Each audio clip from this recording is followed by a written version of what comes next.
Policy formulation కోసం మీరు కొంత అప్రోచ్ అవ్వాలి మై సజెషన్. ఆల్మోస్ట్ మనం నారాలో మ్యూజిక్ పెట్టాం సార్, ప్రభాస్ నివాస్ గారి డిస్ట్రిక్ట్ కూడా పెట్టాము.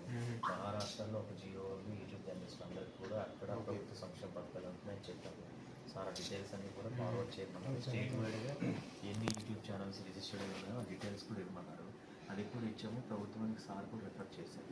ఒకసారి మీ దృష్టిలో కూడా మేము కూడా ప్రభుత్వం పంపిస్తాము అది సంతోషం. ఓకే, ఏమేమి ఛానల్స్ ఉన్నాయి?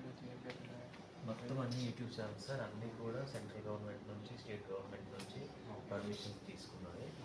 ట్రేడ్ మార్క్స్ కానీ ల్యాబ్ లైసెన్స్ కానీ పర్సనల్ లైసెన్స్ కానీ అన్నీ చేయించుకున్నాం.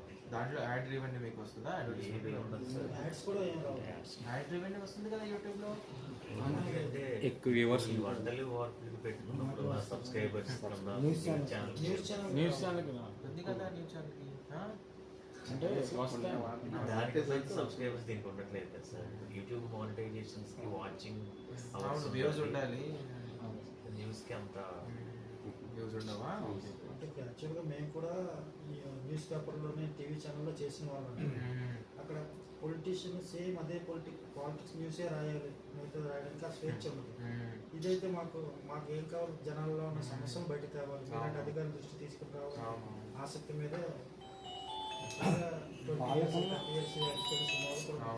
వాళ్ళకన్నా మేమే న్యూస్ బ్రాడ్కాస్ట్ చేస్తాం ఫ్రీ ఆఫ్ కాస్ట్. ఓకే, మేము తప్పకుండా పంపిస్తాం గవర్నమెంట్. ఓకే, మీరు కూడా ఏదైనా ఇన్ఫర్మేషన్ ఉంటే you can bring to my office. సమస్య కానీ చెప్పండి. Thank you.